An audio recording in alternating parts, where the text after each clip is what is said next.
Hello बच्चों, पिछले video session में मैंने आपको कुछ होमवर्क प्रॉब्लम्स दिए थे एएसटीसी रूल पर बेस्ड। आई एम श्योर कि आप सभी बच्चों ने उन प्रॉब्लम्स को करने की कोशिश की है।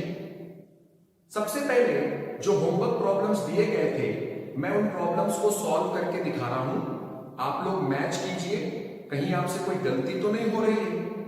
तो जो पहला होमवर्क प्रॉब्लम दिया गया था, that was finding the value of cot 217 degree. cot 217 degree की वैल्यू फाइंड करने को कहा था। अब जल्दी से मैं आपको रिकॉल करवा रहा हूं कि वैल्यूज को कैसे फाइंड करते हैं। ट्रिग्नोमेट्रिक रेशियो की वैल्यूज को फाइंड करने के लिए हम यूज करते हैं एएसटीसी रूल। एएसटीसी रूल बेसिकली दो रूल्स होते हैं।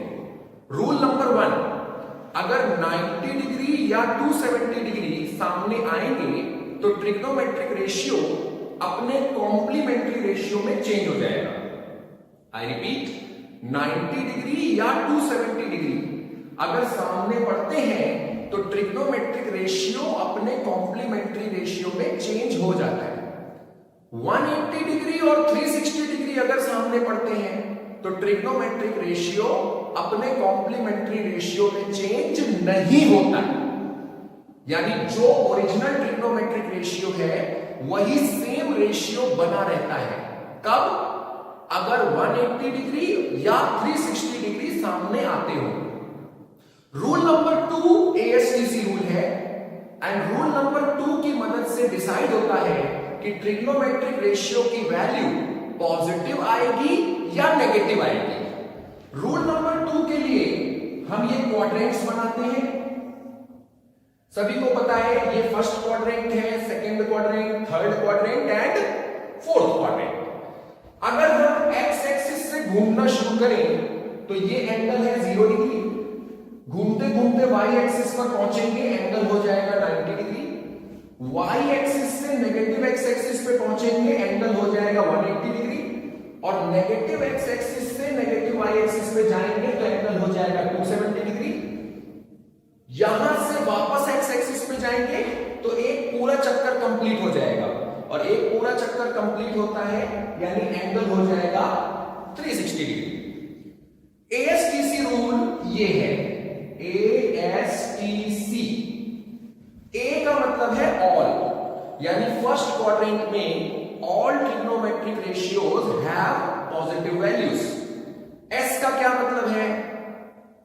S का मतलब है साइन, और साइन का रेसिप्रोकल यानी कॉसिक। तो सेकंड क्वाड्रेंट में साइन और कॉसिक की वैल्यूज पॉजिटिव होंगी, बाकी के सभी ट्रिग्नोमेट्रिक रेशियोज की वैल्यूज नेगेटिव होंगी। T का क्या मतलब है? T मतलब है tan। तो थर्ड क्वाड्रेंट में tan और tan का रेसिप्रोकल यानी कि cot पॉजिटिव होंगे, बाकी के सभी ट्रिग्नोमेट्रिक रेशियोज थर्ड क्वाड्रेंट में नेगेटिव आएंगे। C मतलब है cos, तो फोर्थ क्वाड्रेंट में cos और cos का रेसिप्रोकल यानी कि sec पॉजिटिव होंगे, बाकी के सभी ट्रिग्नोमेट्रिक रेशियोज फोर्थ क्वाड्रेंट में नेगेटिव होंगे। ठीक है, तो आपको वैल्यू फाइंड करनी है cot 217 डिग्री। अब ये जो 217 डिग्री है, ये एंगल कौन से क्वाड्रेंट में जाएगा? ये एंगल जा रहा है थर्ड क्वाड्रेंट में। 180 डिग्री और 270 डिग्री के बीच में कहीं आएगा 217 डिग्री। और थर्ड क्वाड्रेंट में tan और cot पॉजिटिव होते हैं, तो ये cot है। थर्ड क्वाड्रेंट के एंगल के लिए cot पॉजिटिव होगा, यानी कि इसकी जो वैल्यू है वो पॉजिटिव आने वाली है। तो सबसे पहले तो ये सोचना है कि पॉजिटिव आंसर आ रहा है या नेगेटिव, और पॉजिटिव नेगेटिव डिसाइड करना बहुत आसान है। एएसटीसी रूल की मदद से तुरंत समझ में आता है कि पॉजिटिव आंसर आएगा या नेगेटिव। ओके, अब थर्ड क्वाड्रेंट का एंगल आपको दिया गया है क्वेश्चन में। थर्ड क्वाड्रेंट के एंगल के लिए या तो 180 डिग्री की हेल्प लेनी पड़ती है या फिर 270 डिग्री की हेल्प लेनी पड़ती है। ठीक है, थर्ड क्वाड्रेंट में अगर एंगल है तो या तो 180 डिग्री की हेल्प लेनी पड़ेगी या फिर 270 डिग्री की हेल्प लेनी पड़ेगी। तो मैं दोनों की हेल्प से करके दिखा रहा हूं। आपसे मैंने कहा था आप लोग भी घर पे दोनों बाउंड्री एंगल की हेल्प से करना है, ठीक है? तो मैं दोनों की हेल्प से कर रहा हूं, आप लोगों को भी दोनों की हेल्प से करने की कोशिश करनी चाहिए। चलिए पहले 180 डिग्री की हेल्प ले रहा हूं मैं। तो ये जो 217 डिग्री है इसे हम लिख सकते हैं 180 डिग्री प्लस 37 डिग्री। तो अभी कोई महान काम नहीं किया है, 217 को 180 डिग्री प्लस 37 डिग्री लिख दिया है। अब रूल नंबर 1 के अकॉर्डिंग 180 डिग्री जब सामने होगा तो ट्रिग्नोमेट्रिक रेशियो चेंज नहीं होगा।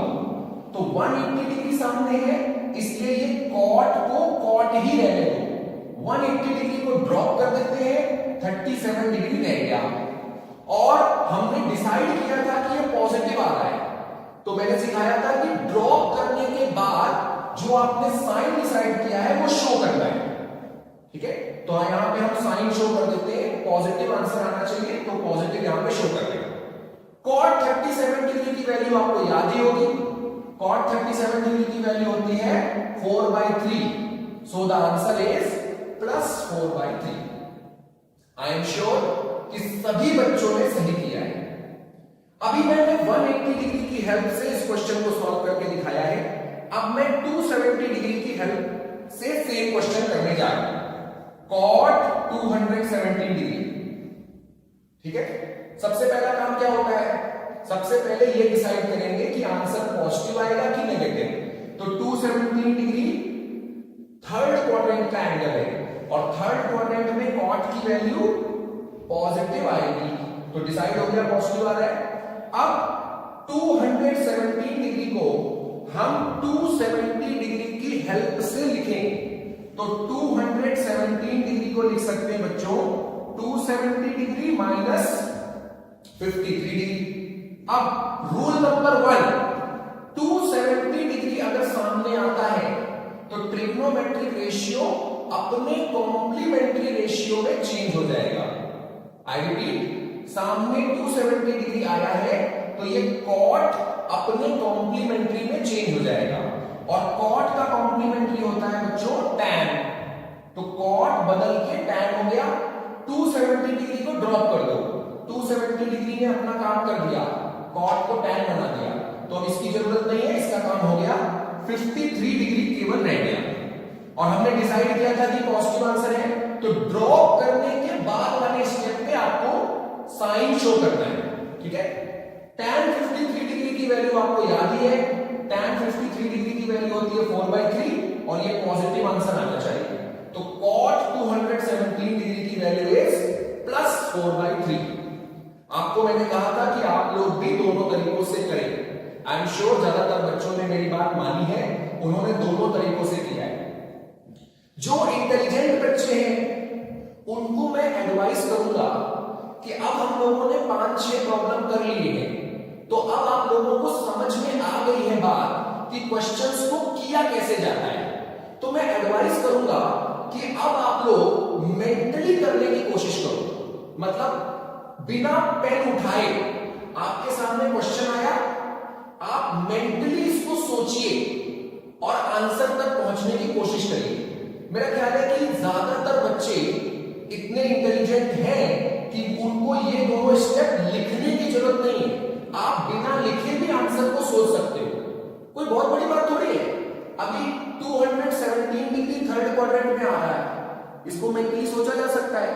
थर्ड क्वाड्रेंट है तो 180 डिग्री या 270 डिग्री की हेल्प लेनी है, ठीक है? अगर 180 डिग्री की हेल्प ले रहे हैं तो 217 डिग्री को कैसे लिखेंगे? 180 प्लस 37, इसको तो मेंटली भी सोचा जा सकता है, राइट? तो 180 प्लस 37, सामने 180 है तो कॉट को कॉट ही रहने दिया, तो ये हो गया cot 37 पॉजिटिव। मेरे कहने का मतलब है कि आप इसे मेंटली भी सोच सकते हो। तो मैं एडवाइस करूंगा कि अगर शुरुआत में तो एक बार आप लोग कॉपी पर करो, लेकिन जो अच्छे बच्चे हैं उनको मैं एडवाइस करूंगा कि क्वेश्चन देखकर आंसर सोचने की कोशिश करो, इससे आपका मेंटल लेवल बूस्ट होगा। चलिए दूसरे प्रॉब्लम पर चलते हैं। प्रॉब्लम नंबर 2 क्या दिया गया था, याद है? प्रॉब्लम 2 आपको मैंने दिया था सेक 143 डिग्री, ये वाला दिया था सेक 143 डिग्री। ठीक, तो सबसे पहले डिसाइड करेंगे कि ये पॉजिटिव आएगा कि नेगेटिव। तो बेटे ये जो 143 डिग्री है ये कौन से क्वाड्रेंट में है? फर्स्ट क्वाड्रेंट में है। 90 डिग्री और 180 डिग्री के बीच में कहीं पड़ने वाला है, और फर्स्ट क्वाड्रेंट में सेक की वैल्यू नेगेटिव आने जा रही है, तो आंसर नेगेटिव आएगा। ओके, अच्छा, अब फर्स्ट क्वाड्रेंट है तो या तो 90 डिग्री की हेल्प लेनी पड़ेगी या 180 की हेल्प लेनी पड़ेगी। तो पहले मैं 180 की हेल्प से करूंगा, उसके बाद में 90 की हेल्प से करूंगा। अगर 180 की हेल्प लेते हैं तो इसको लिखेंगे 180 डिग्री माइनस 37 डिग्री। देख लो, मेरे ख्याल से यही लिखेंगे, 143 डिग्री को 180 डिग्री माइनस 37 डिग्री ही लिखा जाएगा। अब रूल नंबर 1, सामने 180 डिग्री आएगा, तो अगर 180 डिग्री सामने आया है तो ट्रिग्नोमेट्रिक रेशियो चेंज नहीं होता, तो इस 180 डिग्री को ड्रॉप कर दें और ट्रिग्नोमेट्रिक रेशियो सेक है तो सेक ही रहेगा। 180 डिग्री ड्रॉप किया, 37 डिग्री आ गया, और नेगेटिव आंसर आना है तो उसको इस स्टेप पे शो कर दिया। अब क्या आपको सेक 37 की वैल्यू याद है? वो यहां पे फिल कर देंगे। तो सेक 37 की वैल्यू होती है 5/4 और नेगेटिव आंसर आना चाहिए, तो आंसर इज -5/4। आई होप सभी बच्चों ने इसको सही किया है। अब मैंने 180 डिग्री की हेल्प से किया, आपसे मैंने कहा था दोनों बाउंड्री एंगल की हेल्प से करो। चलो मैं 90 डिग्री की हेल्प से भी करके दिखा रहा हूं, आंसर तो यही आएगा, बस केवल 90 की हेल्प से करने जा रहे हैं। ऑलराइट, तो सेम प्रॉब्लम है, दोबारा कर रहे हैं। सेक 143 डिग्री, सबसे पहले डिसाइड करें कि प्लस आंसर आना चाहिए या माइनस। तो ये 143 डिग्री सेकंड क्वाड्रेंट का एंगल है, सेकंड क्वाड्रेंट में सेक की वैल्यू नेगेटिव आती है, तो डिसाइडेड आंसर नेगेटिव आएगा। हम 90 डिग्री की हेल्प ले रहे हैं, तो 143 डिग्री को लिखेंगे 90 डिग्री प्लस 53 डिग्री। 90 डिग्री सामने आया तो ये जो सेक है ये चेंज होके बन गया कॉसेक। 90 डिग्री को ड्रॉप कर दें, 53 डिग्री रह गया। नेगेटिव आंसर आना है तो नेगेटिव अप्लाई कर दिया, और कॉसेक 53 की वैल्यू याद ही है, कॉसेक 53 की वैल्यू होती है 5/4, आंसर को नेगेटिव आना है, तो आंसर इज -5/4। सही किया है। चलिए अगला होमवर्क क्या था? Next homework was tan 233 degree. तो सबसे पहले डिसाइड करेंगे कि ये पॉजिटिव आंसर आएगा या नेगेटिव आंसर आएगा। 233 डिग्री कौन से क्वाड्रेंट का एंगल है? तो 233 डिग्री एंगल पड़ेगा थर्ड क्वाड्रेंट में। 180 डिग्री और 270 डिग्री के बीच का ही कोई एंगल होगा, और थर्ड क्वाड्रेंट में tan की वैल्यू पॉजिटिव आएगी, तो आंसर इज पॉजिटिव। तो सबसे पहले डिसाइड कर लिया कि आंसर पॉजिटिव आने जा रहा है। अब 233 डिग्री थर्ड क्वाड्रेंट में है, तो या तो 180 डिग्री की हेल्प लेनी होगी या फिर 270 डिग्री की हेल्प लेनी होगी। पहले 180 डिग्री की हेल्प लेते हैं, तो 233 डिग्री को आप लिखोगे 180 डिग्री प्लस 53 डिग्री।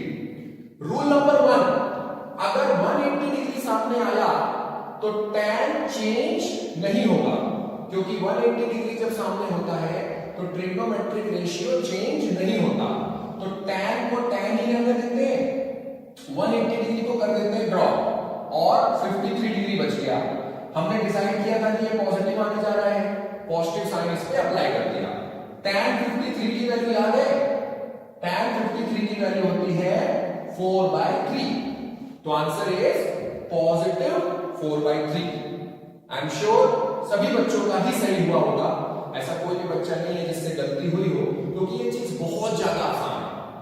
अभी 180 डिग्री की हेल्प से किया है, चलो 270 डिग्री की हेल्प से करते हैं। सेम प्रॉब्लम है, tan 233 डिग्री, इसे हम 270 डिग्री की हेल्प से करने जा रहे हैं। सबसे पहले डिसाइड करेंगे कि आंसर पॉजिटिव है कि नेगेटिव। 233 डिग्री थर्ड क्वाड्रेंट में है, थर्ड क्वाड्रेंट में tan की वैल्यू पॉजिटिव होगी। अब 270 डिग्री की हेल्प से 233 डिग्री को लिखेंगे, तो 270 डिग्री माइनस 37 डिग्री ऐसे लिखेंगे। सामने 270 डिग्री आता है तो ट्रिग्नोमेट्रिक रेशियो अपने कॉम्प्लीमेंट्री रेशियो में चेंज हो जाता है। तो tan का कॉम्प्लीमेंट्री है cot, तो 270 डिग्री को ड्रॉप कर दें, tan को बना देते हैं cot और 37 डिग्री रहेगा। हमने डिसाइड किया था पॉजिटिव आंसर है, तो दिस इज पॉजिटिव। cot 37 की वैल्यू याद है, cot 37 की वैल्यू होती है 4/3, तो tan 233 डिग्री की वैल्यू आती है positive 4/3। This is so easy. Question number 4 लेते हैं। Fourth question was, what was the fourth problem? तो जो मेरे पास लिस्ट है उसके according fourth problem is cosec 210 degree. आप लोग एक बार मैच कर लीजिए, आई होप कि मैंने यही प्रॉब्लम दिया था, cosec 210 डिग्री। ठीक है, सबसे पहले क्या डिसाइड करेंगे, पॉजिटिव आंसर आएगा कि नेगेटिव। बहुत आसान है, अब तो हर बच्चा बता सकता है। आंसर होगा नेगेटिव। नेगेटिव अब मैं डायरेक्टली बता रहा हूं, चलो रीजन भी बता दे रहा हूं। 210 डिग्री थर्ड क्वाड्रेंट में जाएगा, थर्ड क्वाड्रेंट में cosec की वैल्यू नेगेटिव है। ठीक है, अब थर्ड क्वाड्रेंट है तो या तो 180 डिग्री की हेल्प लेना है या 270 डिग्री की। पहले 180 डिग्री की हेल्प से कर रहा हूं, तो I will write it cosec 180 degree plus 30 degree. ये लिखेंगे 180 डिग्री प्लस 30 डिग्री। 180 डिग्री सामने है तो ट्रिग्नोमेट्रिक रेशियो चेंज नहीं होगा, तो 180 डिग्री को ड्रॉप कर दिया, cosec को cosec ही रहने दिया 30 डिग्री, और नेगेटिव आंसर आना है तो नेगेटिव साइन अप्लाई कर दिया। cosec 30 डिग्री की वैल्यू होती है 2, तो आंसर आया -2। 180 डिग्री की हेल्प से हो गया है, 270 डिग्री की हेल्प से करते हैं। cosec 210 degree, 210 degree third quadrant का एंगल है, थर्ड क्वाड्रेंट में cosec की वैल्यू नेगेटिव आएगी। अब 210 डिग्री को हम लिख रहे हैं 270 डिग्री माइनस 60 डिग्री। 270 सामने है तो ट्रिग्नोमेट्रिक रेशियो अपने कॉम्प्लीमेंट्री रेशियो में चेंज हो जाता है, तो cosec का कॉम्प्लीमेंट्री रेशियो होता है sec, तो 270 डिग्री को ड्रॉप कर दिया, cosec का बना लिया sec, और सामने 60 डिग्री एंगल है। नेगेटिव आंसर आने वाला है, नेगेटिव साइन अप्लाई कर दिया। sec 60 की वैल्यू होती है 2, तो आंसर इज -2। ठीक है, तो ये तो पहले 4 होमवर्क प्रॉब्लम्स थे, and these homework problems are very simple. अब मैं 5वां होमवर्क प्रॉब्लम ले रहा हूं, and 5th homework problem is sin 180 degree. ये होमवर्क प्रॉब्लम लिया था। अब देखो बच्चों, यहां पे एक प्रॉब्लम है। सबसे पहला काम हम क्या करते हैं, सबसे पहले हम ये डिसाइड करते हैं कि पॉजिटिव आंसर आएगा कि नेगेटिव। कैसे डिसाइड करते हैं, हम देखते हैं कि ये जो एंगल है ये कौन से क्वाड्रेंट में है, यही तरीका है ना। तो चलो बताओ, ये 180 डिग्री एंगल कौन से क्वाड्रेंट में है? 180 डिग्री एंगल कौन से क्वाड्रेंट में है? क्या ये सेकंड क्वाड्रेंट में है या फिर ये थर्ड क्वाड्रेंट में है? ये कौन से क्वाड्रेंट में है, सेकंड क्वाड्रेंट में है या थर्ड क्वाड्रेंट में है? तो आंसर इज कि ये बाउंड्री पर है, मतलब ये सेकंड में भी है और थर्ड में भी है। ये शेयर हो रहा है दोनों क्वाड्रेंट्स में, ये बाउंड्री पर है, तो ये सेकंड में भी है और ये थर्ड में भी है, ये दोनों के बीच में शेयर हो रहा है। अगर हम इसको सेकंड क्वाड्रेंट में माने, क्योंकि ये तो बाउंड्री पर है, मतलब ये दोनों में है, अगर हम इसको सेकंड क्वाड्रेंट में माने तो सेकंड क्वाड्रेंट में साइन की वैल्यू होगी पॉजिटिव, तो आंसर आना चाहिए पॉजिटिव। और अगर हम इसको थर्ड क्वाड्रेंट में माने 180 डिग्री को थर्ड क्वाड्रेंट में माने तो थर्ड क्वाड्रेंट में साइन की वैल्यू आएगी नेगेटिव, यानी कि आंसर आना चाहिए नेगेटिव। तो अब एक प्रॉब्लम है, जो एंगल आपको दिया गया है वो एंगल बाउंड्री पर है, और बाउंड्री पर है का मतलब हम उसे सेकेंड क्वाड्रेंट में भी मान सकते हैं और हम उसे थर्ड क्वाड्रेंट में भी मान सकते हैं। अगर हम सेकेंड क्वाड्रेंट का मानते हैं तो साइन की वैल्यू पॉजिटिव आनी चाहिए, और अगर हम 180 डिग्री को थर्ड क्वाड्रेंट का माने तो साइन की वैल्यू नेगेटिव आनी चाहिए। मतलब एक तरह से सोचें तो आंसर पॉजिटिव दिख रहा है, एक तरह से सोचें तो आंसर नेगेटिव दिख रहा है। तो फिर क्या करें? यही प्रॉब्लम आप लोगों को आई होगी जब आप लोग क्वेश्चन सॉल्व कर रहे होंगे। अच्छे बच्चों को यह प्रॉब्लम आई होगी। देखो बच्चों, जब भी कभी ऐसा होने लगे कि एक तरह से सोचने पर पॉजिटिव आंसर मिल रहा है, एक तरह से सोचने पर नेगेटिव आंसर मिल रहा है, अगर कभी भी ऐसा होने लगे तो फिर आप समझ जाइए कि आंसर या तो 0 आएगा या अनडिफाइंड आएगा। जब भी कभी ऐसी सिचुएशन आए कि आंसर एक तरह से सोचे तो पॉजिटिव दिख रहा है, एक तरह से सोचे तो नेगेटिव दिख रहा है, जैसा इस क्वेश्चन में हो रहा है। 180 डिग्री को अगर हम सेकेंड क्वाड्रेंट का माने तो आंसर पॉजिटिव दिख रहा है, 180 डिग्री को अगर हम थर्ड क्वाड्रेंट का माने तो आंसर नेगेटिव दिख रहा है। जब भी कभी ऐसा होगा तो आपको प्लस माइनस की फिक्र ही नहीं करनी है। और क्यों फिक्र नहीं करनी है? क्योंकि आंसर या तो 0 आएगा या अनडिफाइंड आएगा। अब अगर 0 आया तो प्लस आया या माइनस आया, इससे तो कोई फर्क पड़ेगा नहीं। वैसे ही अनडिफाइंड में भी प्लस माइनस का कोई असर नहीं है। तो जब भी कभी आप इस सिचुएशन में जाओगे कि आपको प्लस भी हो सकता है माइनस भी हो सकता है, यानी आप डिसाइड नहीं कर पा रहे हो कि प्लस है कि माइनस है, तो बेटा आपको चिंता करने की जरूरत ही नहीं है, क्योंकि आंसर ऐसा आएगा जिसपे प्लस या माइनस का फर्क ही ना पड़े। तो बेटा अभी हम इसकी वैल्यू फाइंड करेंगे और आप देखोगे कि आंसर आएगा 0। अच्छा, पिछली क्लास में मैंने बताया था कि साइन की वैल्यू 1 से बड़ी कभी नहीं होती, तो 1 से बड़ी नहीं होती तो इंफिनिटी तो आ ही नहीं सकता इस बार, क्योंकि साइन की वैल्यू 1 से बड़ी होती नहीं है, तो आंसर आएगा 0। अब किसी बच्चे ने इसको प्लस माना तो भी उसका आंसर सही है, किसी बच्चे ने इसको माइनस माना मतलब थर्ड क्वाड्रेंट का माना तो भी उसका आंसर सही है। ठीक है, चलिए मैं करके दिखाता हूं। तो ये जो 180 डिग्री है, ये जो 180 डिग्री है, इसे बच्चों में लिख सकता हूं 180 डिग्री माइनस 0, ऐसे लिख सकते हैं 180 डिग्री माइनस 0। सामने 180 है तो ट्रिग्नोमेट्रिक रेशियो चेंज नहीं होगा, तो साइन को साइन ही रहने दो 0। ठीक है, एंड साइन 0 की वैल्यू होती है 0, तो कोई फर्क नहीं पड़ता कि आपने इसको प्लस डिसाइड किया आंसर को या माइनस।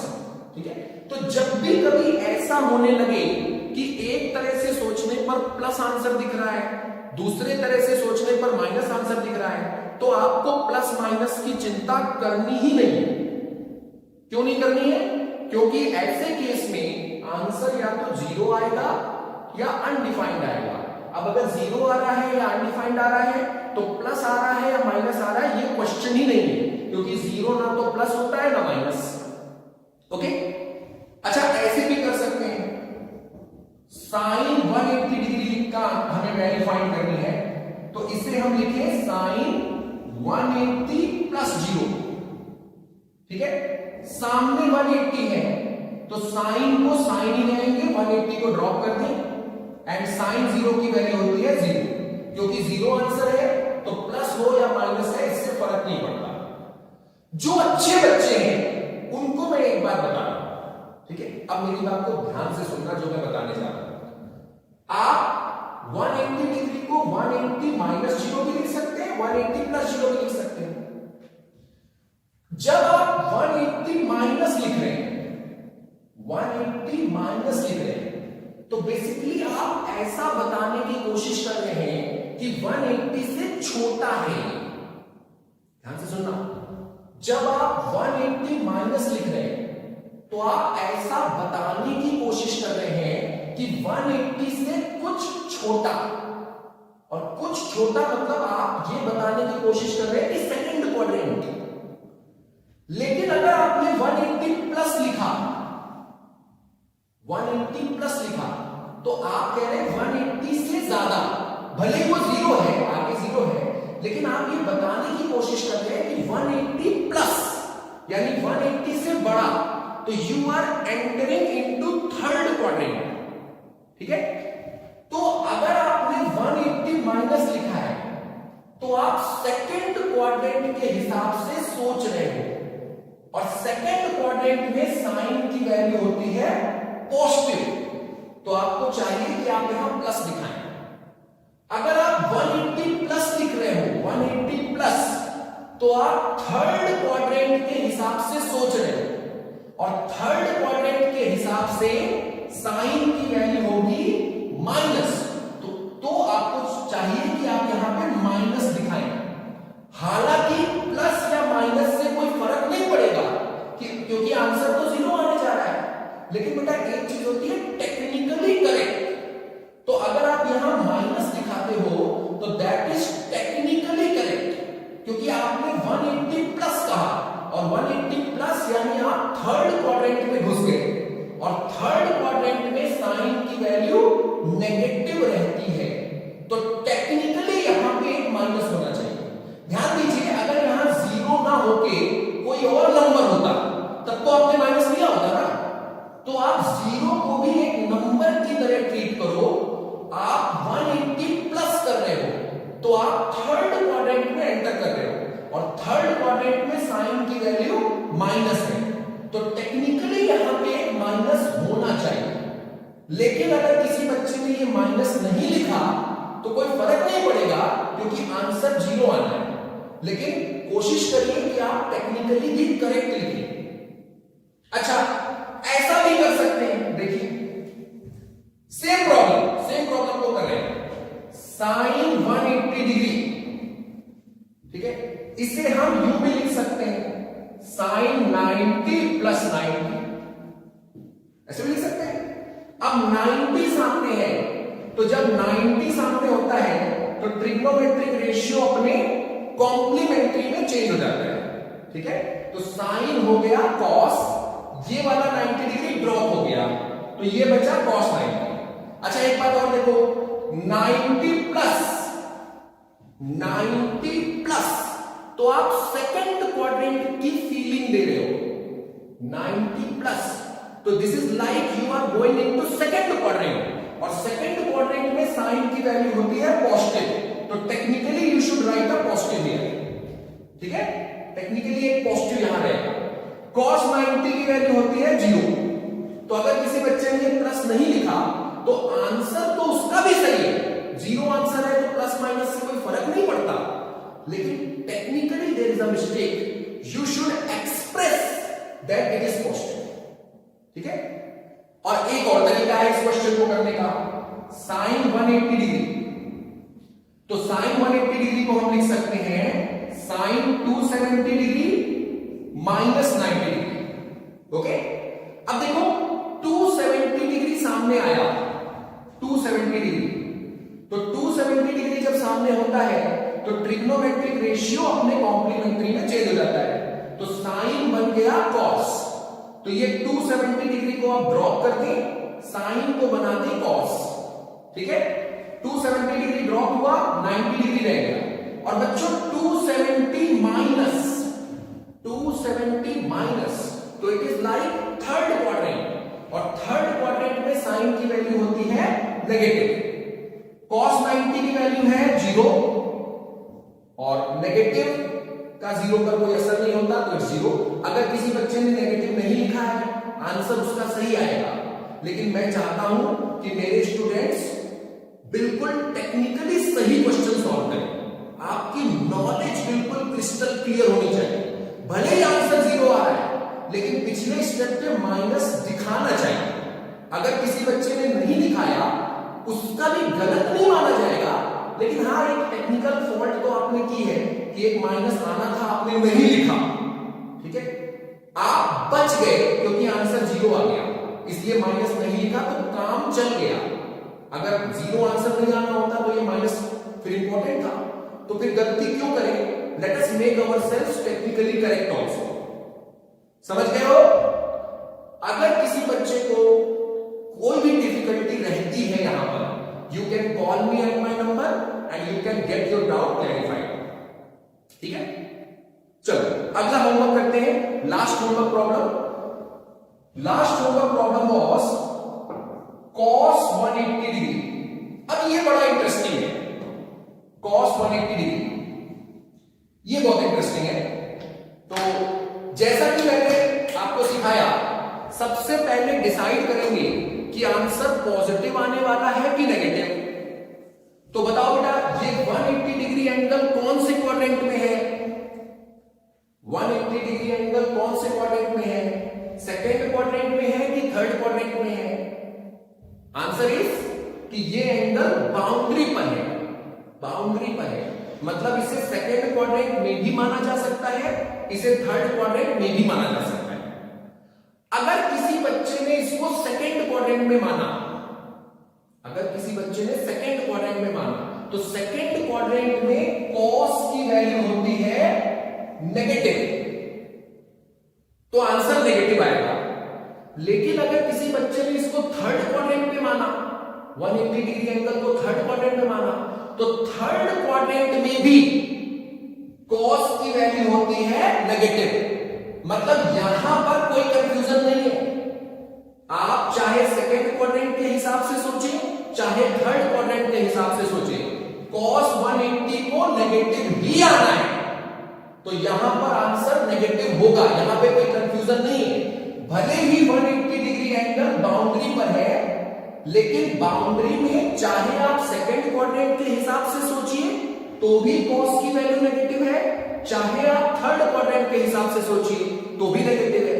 तो इसका मतलब यहां तो कोई कंफ्यूजन ही नहीं है कि आंसर इज नेगेटिव, चाहे सेकेंड क्वाड्रेंट में मानिए 180 डिग्री को, चाहे थर्ड क्वाड्रेंट में मानिए। चलिए अब हम वैल्यू फाइंड करते हैं।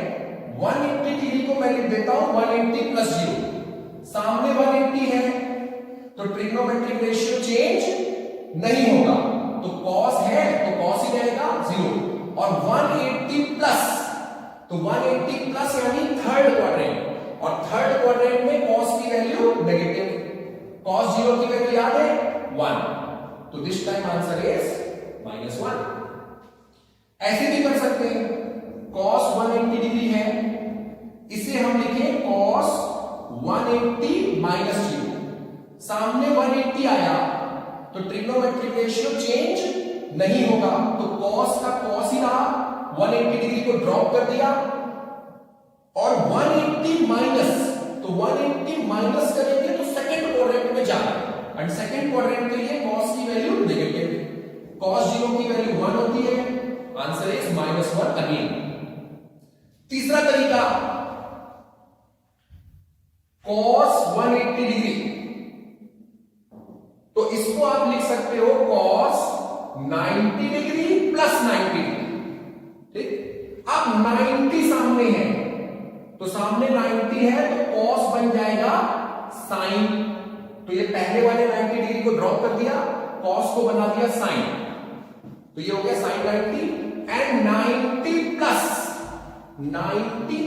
किया तो हम सेकेंड क्वाड्रेंट में घुस रहे हैं, और सेकेंड क्वाड्रेंट में cos की वैल्यू नेगेटिव रहनी है, तो sin 90 की वैल्यू होती है 1, आंसर इज -1। तरीका number 4, cos 270 degree, sorry cos 180 degree, इसे हम लिख सकते हैं cos 270 माइनस 90, सामने 270 है तो ट्रिग्नोमेट्रिक रेशियो अपने कॉम्प्लीमेंट्री में चेंज हो गया, cos का बन गया sin, और 270 माइनस, तो आप बेटे थर्ड क्वाड्रेंट में जा रहे हो, और थर्ड क्वाड्रेंट में cos की वैल्यू नेगेटिव है, 270 ड्रॉप किया, 90 आ गया। sin 90 की वैल्यू होती है 1, आंसर इज -1। मेरे कहने का मतलब यह है बच्चों, अगर बाउंड्री वाला एंगल आया, बाउंड्री वाला एंगल 180 डिग्री आया, 270 डिग्री आया, 360 डिग्री आया, कोई भी बाउंड्री वाला एंगल आया तो आप 4 मेथड से कर सकते हो, राइट। एग्जाम में, स्कूल में जब आप कर रहे हो तो आपको 4 मेथड नहीं करने होंगे, वहां तो एक ही मेथड करना है। और जो इंटेलिजेंट बच्चे हैं वो सब मेंटली कर लेते हैं, तो यहां से सीधा आंसर। लेकिन अभी आप लोग अपनी कॉपी पर चारों मेथड से करिए। मैं आपको एडवाइस करूंगा चारों मेथड से करिए, ताकि आपकी नॉलेज बिल्कुल शार्प हो जाए, ठीक है। जब भी बाउंड्री का एंगल आएगा तो आप 4 मेथड से उसको कर सकते हो। चलिए एक प्रॉब्लम मैं दे रहा हूं अभी करने के लिए, आप यहीं पर बैठे बैठे प्रॉब्लम को सॉल्व करिए, देखते हैं कौन बच्चे कर पाते हैं। बाउंड्री वाले एंगल का प्रॉब्लम दे रहा हूं, tan 180 डिग्री, इसकी वैल्यू फाइंड करके दिखाइए। तो इस वीडियो को आप लोग पॉज कर दीजिए, tan 180 डिग्री की वैल्यू चारों मेथड से करिए अभी तुरंत। तो pause this video, solve this problem.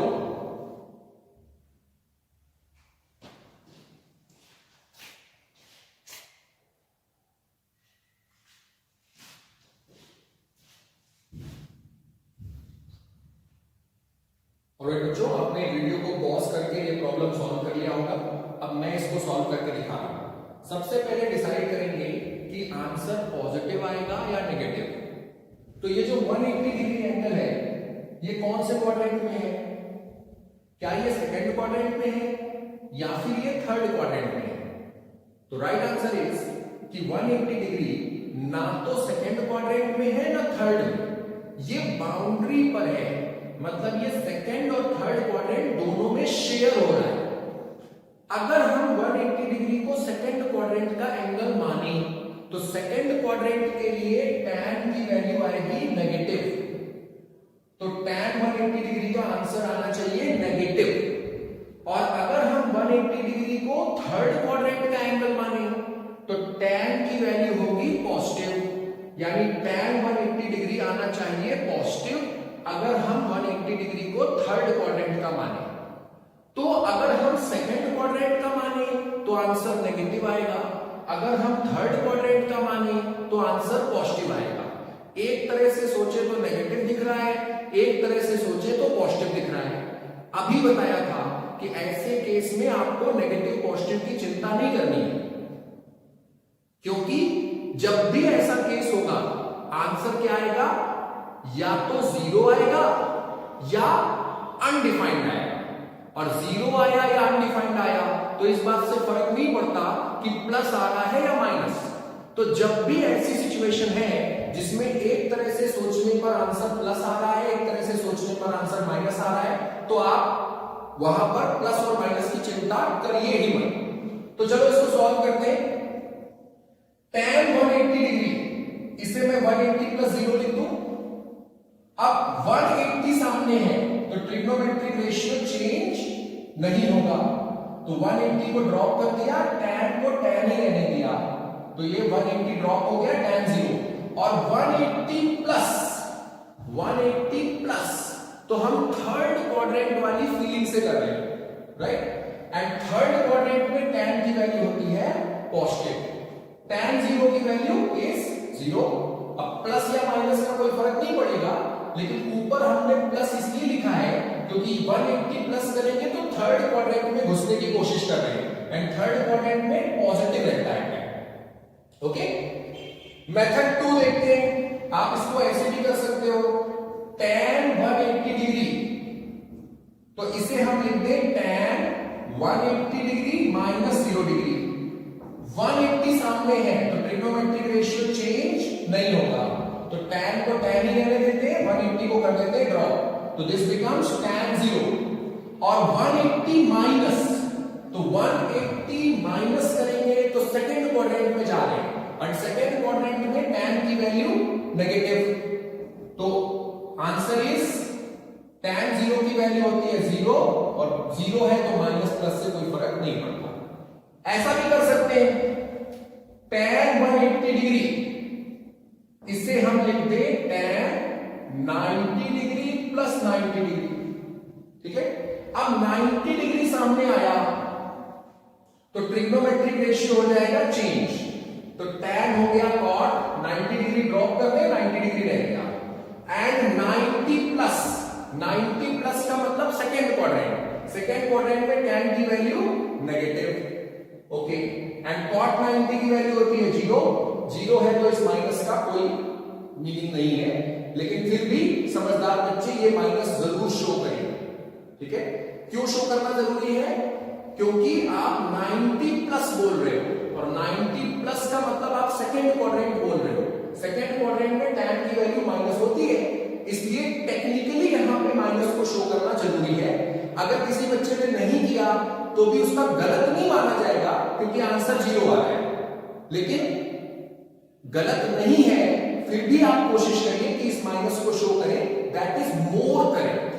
Okay, चलिए अगर हम 270 डिग्री की हेल्प लेते हैं, 270 डिग्री की हेल्प लेते हैं, तो ये जो tan 180 डिग्री है इसे हम लिखेंगे tan 270 degree minus 90 degree. 270 degree सामने है तो ट्रिग्नोमेट्रिक रेशियो चेंज हो जाएगा, तो tan बन गया cot, 270 डिग्री को ड्रॉप किया, tan को cot बन गया, 90 डिग्री रह गया। ठीक है, और 270 माइनस यानी थर्ड क्वाड्रेंट में घुस रहे हैं, थर्ड क्वाड्रेंट में tan की वैल्यू नेगेटिव, ओके, cot 90 होता है 0, सॉरी थर्ड क्वाड्रेंट में tan की वैल्यू पॉजिटिव है एंड cot 90 होता है 0 है, तो प्लस माइनस का कोई मतलब नहीं है, फिर भी ये पॉजिटिव लिखना चाहिए अच्छे बच्चों।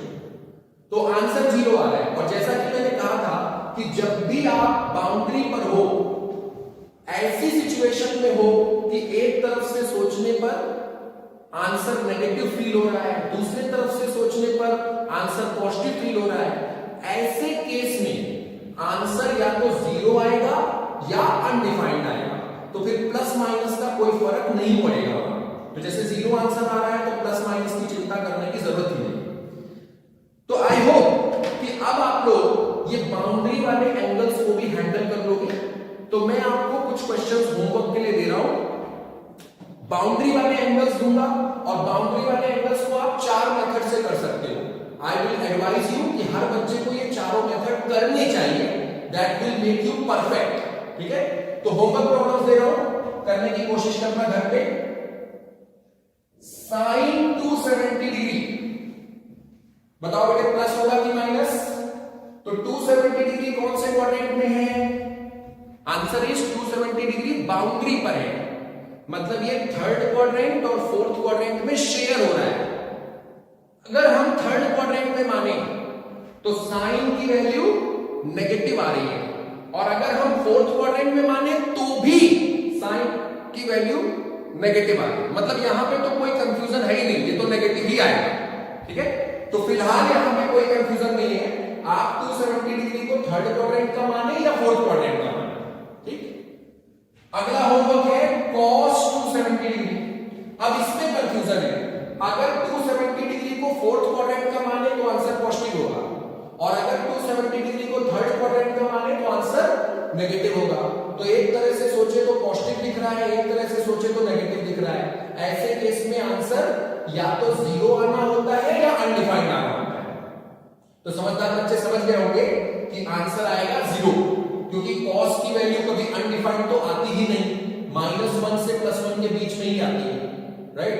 तो इसका आंसर तो 0 आने जा रहा है। फिर भी करना, और चारों मेथड से करना, सभी बच्चों को चारों मेथड से करना है। tan 270 डिग्री, इसमें भी वही प्रॉब्लम है, अगर 270 डिग्री को थर्ड क्वाड्रेंट का माने तो tan पॉजिटिव हो रहा है, अगर 270 डिग्री को फोर्थ क्वाड्रेंट का माने तो tan की वैल्यू नेगेटिव आ रही है। तो एक तरह से सोचे तो प्लस आ रहा है, एक तरह से सोचे तो माइनस आ रहा है। ठीक है, ऐसे केस में आंसर या तो 0 आएगा या अनडिफाइंड आएगा, और tan में अनडिफाइंड भी आ सकता है, क्योंकि tan की वैल्यू पे कोई लिमिट नहीं है, कोई रिस्ट्रिक्शन नहीं होता, -∞ से +∞ तक सारी वैल्यूज tan की होती है।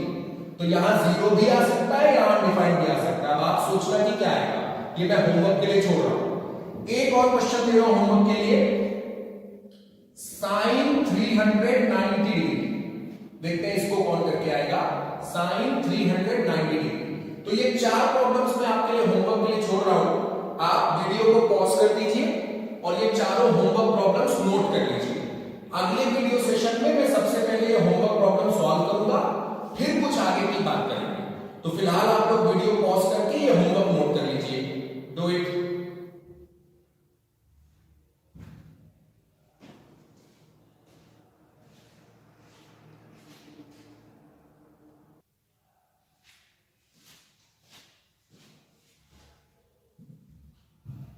ऑलराइट बच्चों, अब मैं आपको कुछ इंपॉर्टेंट ट्रिग्नोमेट्रिक आइडेंटिटीज बता रहा हूं, इन्हें याद रखना है, ये बहुत ज्यादा काम आती है।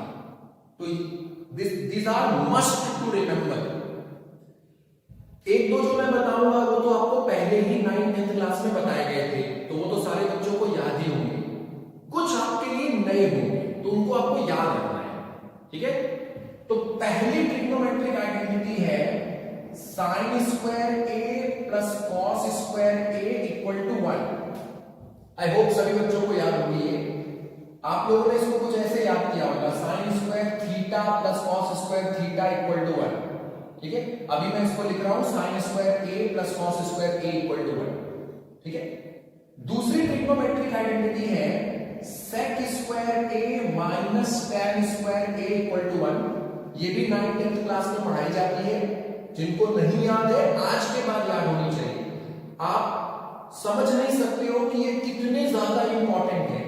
अभी जब हम लोग आगे के चैप्टर्स पढ़ेंगे तो उसमें अक्सर इनकी जरूरत पड़ेगी। तो अगर किसी बच्चे ने 9th क्लास में इनको याद नहीं किया है, बेटे अब तो करना ही पड़ेगा, ओके। तीसरी आइडेंटिटी है cosec square a minus cot square a equal to 1, ठीक है, ओके।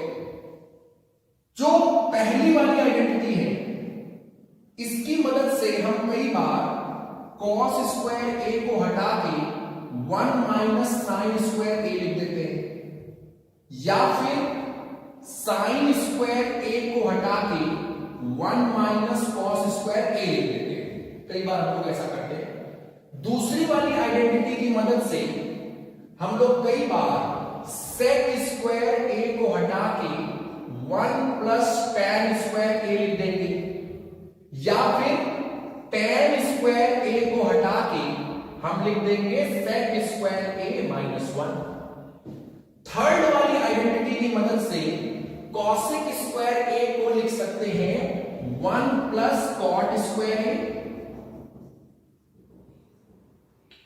और if we require cot square a को लिख सकते हैं cosec स्क्वायर ए माइनस 1।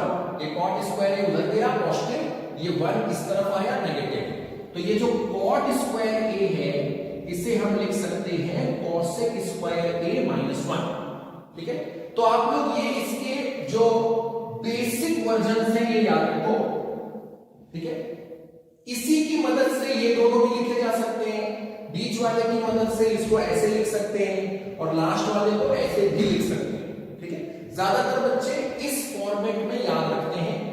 आपको जो भी फॉर्मेट अच्छा लगे बस ये तीनों याद होने चाहिए, ठीक है। तो ये 3 बेसिक आइडेंटिटीज हैं। इसके अलावा 2 मैं और बता रहा हूं जो कि बहुत ज्यादा फिजिक्स में यूज होते हैं, और इनको हम लोग कहते हैं हाफ एंगल फॉर्मूले। क्या कहते हैं?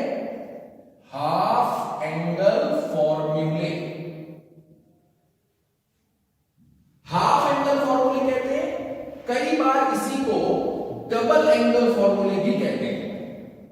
डबल एंगल फॉर्मूले भी कहते हैं। तो या तो हाफ एंगल फॉर्मूला कहा जाए या फिर डबल एंगल फॉर्मूला कहा जाए। आइए देखते हैं ये फॉर्मूले क्या है। Sine 2a it is equal to 2 sine a cos a। Sine 2a it is equal to 2 sine a cos a। इसे कहते हैं साइन का हाफ एंगल फॉर्मूला। क्या कहते हैं? साइन का हाफ एंगल फॉर्मूला, ठीक है। अच्छा, cos 2a it is equal to cos square a minus sine square a, इसको याद रखना है। इसे कहते हैं cos का हाफ एंगल फॉर्मूला। तो ऊपर वाला है साइन का हाफ एंगल फॉर्मूला, नीचे वाला है cos का हाफ एंगल फॉर्मूला। ठीक है, ऐसे ही tan का भी होता है, cot का भी होता है, sec का भी होता है, cosec का भी होता है। यानी जितने भी ट्रिग्नोमेट्रिक रेशियो हैं सभी के हाफ एंगल फॉर्मूले होते हैं, लेकिन मैं आपको सारे नहीं बताऊंगा क्योंकि मैं मैथ्स तो पढ़ाने आया नहीं हूं, मैं तो फिजिक्स पढ़ाने आया हूं। मैं सिर्फ उतने ही बताऊंगा जितने फिजिक्स में इंपॉर्टेंट है, मतलब फिजिक्स को जितने की जरूरत है। ठीक है, मैथ्स वाले जो बच्चे हैं उनको मैथ्स वाले सर tan का भी हाफ एंगल फॉर्मूला याद करवाएंगे, लेकिन फिजिक्स में हमें उसकी जरूरत नहीं पड़ती है, इसलिए मैं वो अभी नहीं बता रहा। स्पेशली बायो वाले बच्चों से मैं कहूंगा क्योंकि उनको मैथ्स नहीं पढ़ाई जाएगी। बच्चों ये फॉर्मूले बहुत इंपॉर्टेंट हैं, इसलिए इनको जरूर याद कर लेना। ठीक है, क्योंकि आप लोगों को मैथ्स नहीं पढ़ाई जाएगी, बायो वाले बच्चों को। तो उन बच्चों को जो मैं पढ़ा रहा हूं इसी के सहारे पूरी फिजिक्स पढ़नी होगी। इसलिए बच्चों ये फॉर्मूले, हाफ एंगल फॉर्मूले फिजिक्स के लिए बहुत ज्यादा इंपॉर्टेंट होते हैं। इनको याद अभी कर लो, आज कर लो। ठीक है, अच्छा अब देखो ये जो cos का हाफ एंगल फॉर्मूला है, एक बात बोलते हैं क्या है फॉर्मूला है, cos 2a it is equal to cos square a minus sine square a। अब अभी हमने सीखा था sine square a plus cos square a equal to 1, अभी मैंने बताया था। तो आप ये जो cos स्क्वायर a है इसे लिख सकते हो 1 माइनस साइन स्क्वायर a। तो अगर ये जो cos स्क्वायर a है इसे हम लिख दें 1 माइनस साइन स्क्वायर a, और एक ये माइनस साइन स्क्वायर a और है।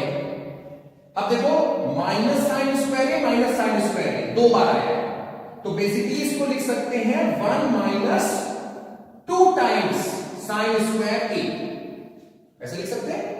तो हमने cos स्क्वायर a को हटाया और cos स्क्वायर a को हटा के 1 माइनस साइन स्क्वायर a लिखा, और minus sine square a already हमारे पास था, एक माइनस साइन स्क्वायर a यहां पे भी आया, cos स्क्वायर a को चेंज किया तो माइनस साइन स्क्वायर a दो बार है, तो 1 माइनस 2 साइन स्क्वायर a हो गया। तो ये cos 2a को हम ऐसा भी लिख सकते हैं 1 माइनस 2 साइन स्क्वायर a, समझ गए? अच्छा, अब जैसे cos स्क्वायर a को हटा के लिखा है 1 माइनस साइन स्क्वायर a, वैसे ही साइन स्क्वायर a को हटा के लिख सकते हैं 1 माइनस cos स्क्वायर a। चलो करते हैं, देखते हैं क्या बनेगा। तो cos स्क्वायर a और ये जो साइन स्क्वायर a है इसको हटा के हमने लिख दिया 1 माइनस cos स्क्वायर a। ठीक है, अब जब आप ब्रैकेट खोलोगे तो ये माइनस 1 के पास आएगा और ये माइनस माइनस हो जाएंगे प्लस, तो ये बन जाएगा प्लस cos स्क्वायर a। तो cos स्क्वायर a पहले से ही है और एक और इसमें प्लस हो जाएगा, cos स्क्वायर a दो प्लस होंगे तो ये बन जाएगा 2 cos स्क्वायर a, और एक ये माइनस 1 है, तो this will become 2 cos square a minus 1। तो cos का जो हाफ एंगल फॉर्मूला है, एक्चुअल फॉर्मूला ये है cos square a minus sine square a, लेकिन इसको तीन तरीके से लिख सकते हैं और आपको ये तीनों याद करने। ठीक है, तो ऊपर वाला फॉर्मूला साइन का हाफ एंगल फॉर्मूला है sin 2a it is 2 sin a cos a, नीचे वाला cos का हाफ एंगल फॉर्मूला है cos 2a it is equal to cos square a minus sine square a, या फिर 1 माइनस 2 साइन स्क्वायर a, या फिर 2 cos square a minus 1। सभी बच्चों को आज के आज ये फॉर्मूले बिल्कुल याद कर लेंगे। ऑलराइट, अगले वीडियो सेशन में मैं इन फॉर्मूलों के बारे में और बातें बताऊंगा। फिलहाल कल तक के लिए आपको मैं टास्क दे रहा हूं, आप इन फॉर्मूलों को याद कर लीजिए, ये पहला टास्क है। जो मैंने होमवर्क अभी अभी दिए हैं उनको सॉल्व कर डालिए, प्लस बच्चों आपको एक मॉड्यूल मिल गया होगा, उस मॉड्यूल में ASTC रूल पर बेस्ड 141 प्रॉब्लम्स हैं। ठीक है, आप लोग एक कॉपी पर प्रॉपरली सॉल्व करो, आंसर की से आंसर मैच कराओ। इन केस आपसे कोई क्वेश्चन सॉल्व नहीं हो रहा है या आपको लग रहा है कि आंसर की में आंसर सही नहीं दिया है, तो आप मुझे मेरे नंबर पे फोन करके पूछ सकते हो। ओके, तो कल तक के लिए आपका वर्क है, जो मैंने होमवर्क दिए उनको करो, फॉर्मूले याद करो और सारे बच्चों को मॉड्यूल के सारे प्रॉब्लम करने कल तक हो जाने चाहिए, क्योंकि कल से हम अगले चैप्टर को शुरू करने जा रहे हैं, अगले टॉपिक को शुरू करने जा रहे हैं।